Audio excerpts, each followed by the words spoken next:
What's up guys, it's Straw Hat Sasuke here to discuss some information from the One Piece universe. Before we get into the video, please join our pirate crew by Gum Jet Gatling that subscribe button. As you read in the title today, we're going to be creating the richest pirate crew, and when I say richest, I mean their heads would combine for the highest bounty pirate crew ever. However, there are some restrictions. I'm not just going to throw all the Yonkos together in one boat, because we all know that would end in disaster. Rather, I'm going to be giving them specific roles and finding people who mesh together, all the while making sure their combined bounty is one that will shake the One Piece universe. I'm going to base this crew off the Straw Hat Pirates for an example. They're going to be including one captain, one straw hat, a ship doctor, a cook, a navigator, and 3 other strong supporting crew members who won't get in the way of captain's orders. By the way, we're also including dead people of the One Piece world just to make this crew have a higher bounty. Anyway, let's just get right into it, shall we? For the cook, we have Sanji with a bounty of 177 million. As we all know, every menacing pirate crew, especially when it's filled with the strongest monsters the One Piece world has ever known, needs a good fill up every now and then. So we need a cook who will just make enough good food to please the other crewmates, otherwise he'll probably be made to walk the plank. There are only a couple of good cooks in the One Piece world who can make a very good cutlet or two. This is in fact Sanji, originally a member of the Straw Hat Pirates, working under Monkey D. Luffy. Sanji spent most of his life on an isolated island until he found the will to create the Barati, or a restaurant on the sea, with Chef Zeph. Sanji fought countless battles with not only others but his own mind and endurance to finally establish a restaurant that became one of the most famous in the One Piece universe. Visited by great warlords like even Mihawk, the Barati certainly gained a valuable reputation. Sanji was a worthy and loyal cook in the restaurant who established some very proper principles on eating etiquette. Finally joining the Straw Hat Pirates to meet his dream, which was the All Blue, joining with Zoro and Luffy as well as the Sly Fox Nami. They met many battles and meddled their noses in an assortment of islands on the Grand Line. This is why Sanji, being one of the stronger members of the Straw Hat crew, no doubt accumulated a higher bounty of 177 million berries. Navigator Nami, 66 million. Knowing this crew, we can assume that they will need a navigator to guide them from island to island, especially since they'll be sailing ever hard to survive the new world. So who better than our favorite navigator of the Straw Hat Pirates to navigate this crew? Of course, there aren't many navigators who have had their bounties revealed in the series, so we will have to make do with Nami's 66 million reward. Nami has done things like defeated a member of CP9 and has fought alongside the likes of Monkey D. Luffy, posing vital roles in saving Alabasta and taking on Big Mom during the Whole Cake Island arc. To be honest, if anything, Nami deserves a bounty much higher than that is currently placed on her head.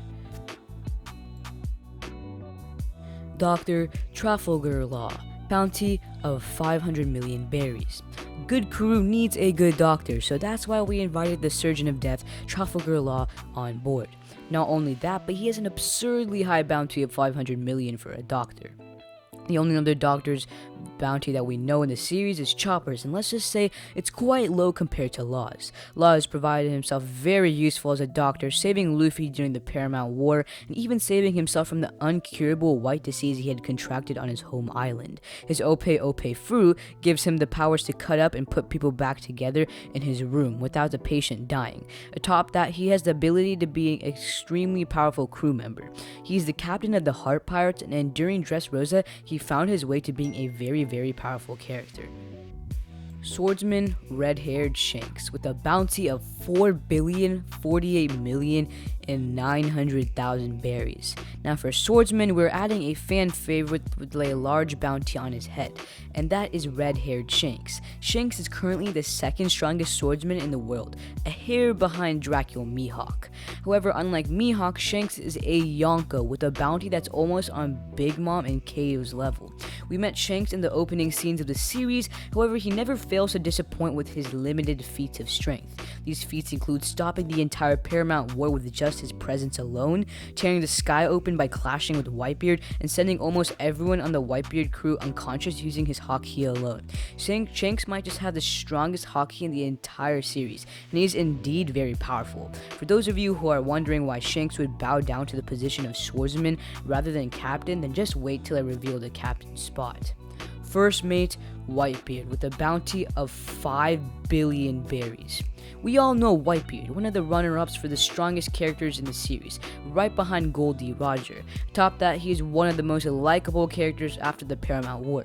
Even as a 70-year-old, Whitebeard was able to practically wreck an admiral in Sakazuki. In his prime, who knew how powerful Whitebeard could have been, and he seriously posed a threat to Goldie Roger. Now I know you must be wondering, how is it that Whitebeard is the first mate rather than the captain? Well, sit tight, because I'm about to reveal the captain spot.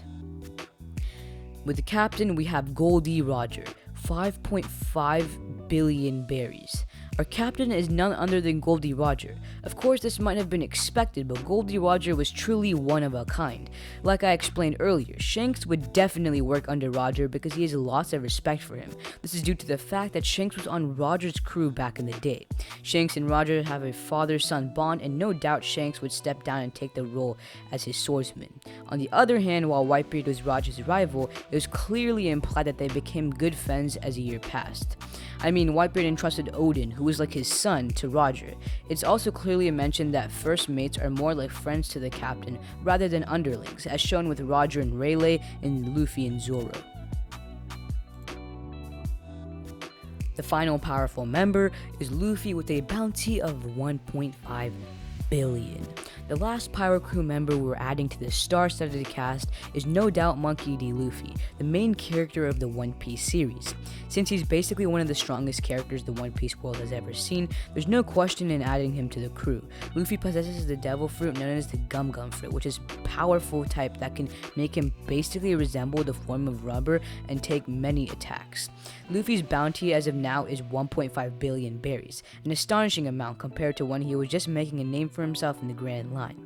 With the crazy goal of wanting to become the new pirate king like Goldie Roger, Luffy would surely add his determination to the crew. And that's it for our very own pirate crew of the highest bounty possible. To be honest, we could add a lot more people to this crew, but these members alone would wreak havoc across the new world. I just get shivers thinking about how much trouble these pirates would cause in the series. Perhaps with these crewmates together, they could rack up an even higher bounty than before. It's just a matter of time before the world government and Navy become absolutely broke. We're going to make a pirate crew with a really high bounty, so please Gum Bazooka that subscribe button and turn on the bell icon to stay updated. Anyway, until next time, it's Straw Hat Sasuke out.